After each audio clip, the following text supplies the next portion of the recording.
Hello friends, welcome back to this channel. दोस्तों, इस video में हम लोग रिलायंस कम्युनिकेशन लिमिटेड के लिए बातचीत करेंगे, लेकिन शुरू करें उससे पहले आपसे दो रिक्वेस्ट करना चाहूँगा। पहले रिक्वेस्ट कि अगर आपको डीमैट अकाउंट ओपन कराना है तो डिस्क्रिप्शन बॉक्स में एक लिंक आपके लिए ड्रॉप किया गया है, आप देख सकते हैं।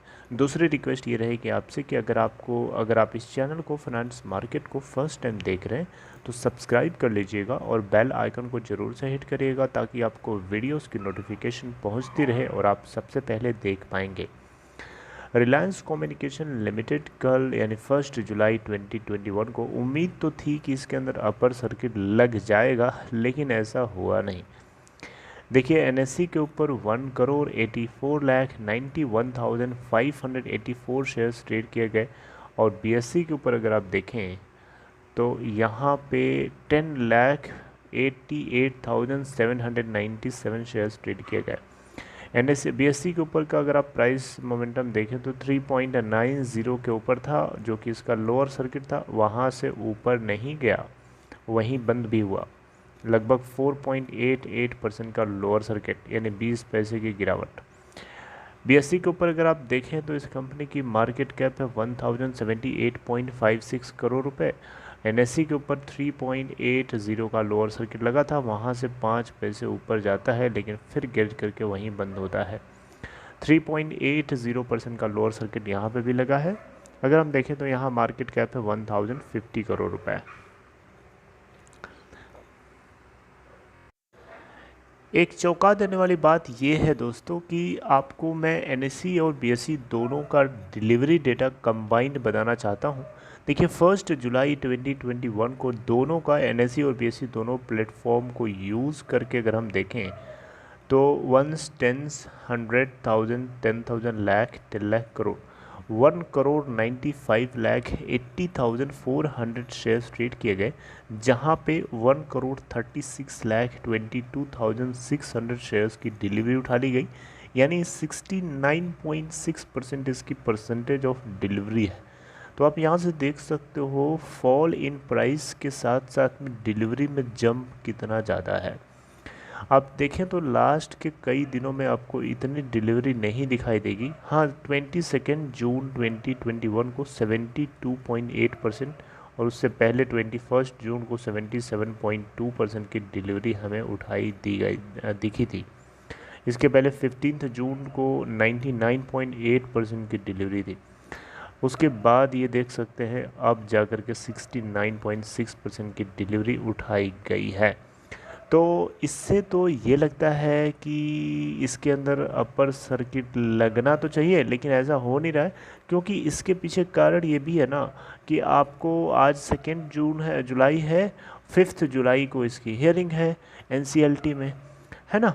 तो इस मुद्दे को लेकर के कहीं न कहीं यहाँ पे अभी अनसर्टेनिटी बनी हुई है, जिसके चलते वैसे आपको पता भी है मार्केट में जो सेंटिमेंट है अभी पॉजिटिव उतना ज़्यादा नहीं है, नेगेटिव भी नहीं हुआ है, अभी एक तरीके से करेक्शन मोड चल रहा है। तो इस करेक्शन मोड में इसमें कोई गिरावट हमें देखने को मिल रही है। तो इस बीच में अब आपके सामने चॉइस है कि आप क्या करें। इस बीच में आपको एंट्री करना चाहिए कि नहीं करना चाहिए, अगर आप रिस्की बिहेवियर के हैं तो देखिए, मैं आपको बार बार बोलता हूँ, अगर आपको लगता है कि आप रिस्क लेना पसंद करते हैं, आपकी रिस्क कैपेसिटी कैलकुलेटेड अमाउंट में अगर आपको लगता है कि आप करते हैं, तो आप इसमें बेशक जा सकते हैं, लेकिन किस पॉइंट पे जाना है ये बात डिस्कस करना बहुत ज़रूरी है। और आपको मैं बताना चाहूँगा, अभी इस हाल फिलहाल के टाइम में एंट्री मत करिए, अभी आप वेट एंड वॉच करिए और एनसीएलटी से क्या फ़ैसला आता है, क्या डिसीजन आता है, ये हम लोग जान जाएंगे। उसके बाद बात करेंगे कि एंट्री कहाँ करना चाहिए। देखिए, अभी लोग इसमें ऐसे भी बोल रहे हैं कि ये वापस 1.20 और 1.40 के रेंज में चला जाएगा।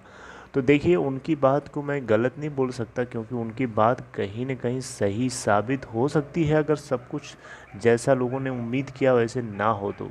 क्योंकि हम यही उम्मीद करते हैं कि नेशनल कंपनी लॉ ट्रिब्यूनल में एसबीआई को यानी स्टेट बैंक ऑफ इंडिया को कुछ चीज़ों के ऊपर जो है ले करके उसको डांट फटकार पड़ेगी कि आपने फ्रॉड अकाउंट डिक्लेयर तीनों कंपनीज़ के लिए क्यों किया था, कैसे किया था।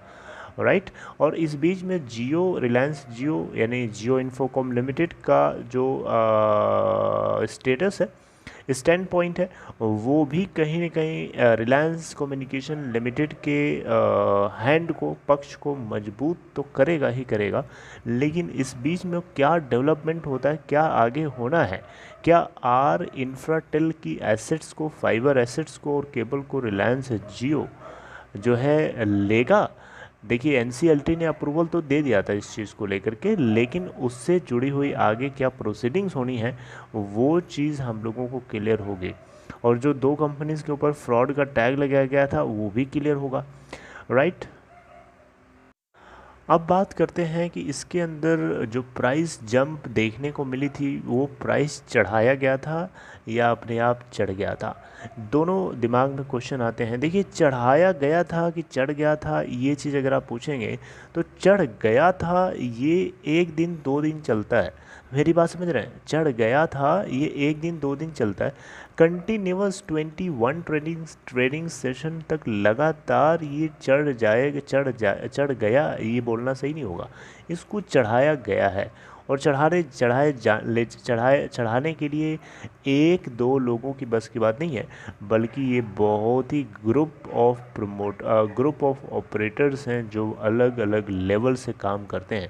और ये सब इनकी चाल भी है, और प्लस ऊपर से कहीं ना कहीं जो एक सेंटिमेंट था बना हुआ कि रिलायंस जियो कहीं ना कहीं रिलायंस कम्युनिकेशन लिमिटेड को बैक एंड सपोर्ट कर रहा है, ये कहीं ना कहीं लोगों को इस बात की उम्मीद दे रहा था कि कहीं ना कहीं रिलायंस जियो आरकॉम के को एक्वायर कर सकता है या उसको कहीं ना कहीं से मदद कर सकता है, जिसके चलते इसमें काफ़ी लंबी बाइंग चली, काफ़ी लोगों ने एवरेजिंग किया अलग अलग प्राइसेस के ऊपर, जिससे हमें इसमें एक बहुत ही ज़बरदस्त 21 to 22 सेशन का बुल रन देखने को मिला जो कि जेन्युइन था। लेकिन यहाँ पे मैं फिर भी आपको बोलना चाहूँगा, अगर आप फिर से ट्रैप हो गए हैं ऊपर के लेवल पे तो डेफिनेटली आप नए ही होंगे। मुझे उम्मीद है कि आप नए लोग होंगे जो फंसे हैं ऊपर के लेवल्स के ऊपर, जैसे कि जहाँ जहाँ ये गया था। तो अब आप क्या करोगे, अब आप या तो पैनिक में आप अपने यहाँ लॉस बुक करेंगे या फिर आप होल्ड करेंगे। तो देखिए अब यही 2 ऑप्शन है आपके पास, या तो आप अभी एग्जिट करोगे तभी आप, जब आपको सामने बाइंग कोई कर रहा होगा, बायर्स होगा ही नहीं तो आप एग्जिट कैसे कर सकते हो, नहीं कर सकते। सो बेटर है कि आप भी बने रहिए, होल्ड करिए। और आपने एंट्री किया है तो ये सोच के साथ किया होगा कि आप रिस्क लेने जा रहे हैं, ये सोच के नहीं किया होगा कि आपका अमाउंट रातों रात डबल या ट्रिपल हो जाएगा। अगर आप इस सोच के साथ एंट्री करें हैं तो मुझे लगता है कि आपको एंट्री नहीं करनी चाहिए थी, राइट। तो अभी मैं आपसे यही कहूँगा कि अभी आप वेट एंड वॉच करिए और देखते हैं कि आगे क्या प्रोसीडिंग्स होती हैं एनसीएलटी में और out of NCLT in NCLT. Let me see, today is 2 July और 3-4 दिन 5 दिन और 3 दिन और बचे हैं। देखते हैं आगे क्या होता है, जैसा होगा आपको डेफिनेटली बताने की कोशिश रहेगी, बीच बीच में आपसे बातचीत करता रहूँगा। तब तक अपना ख्याल रखिए। See you next time friends, good bye.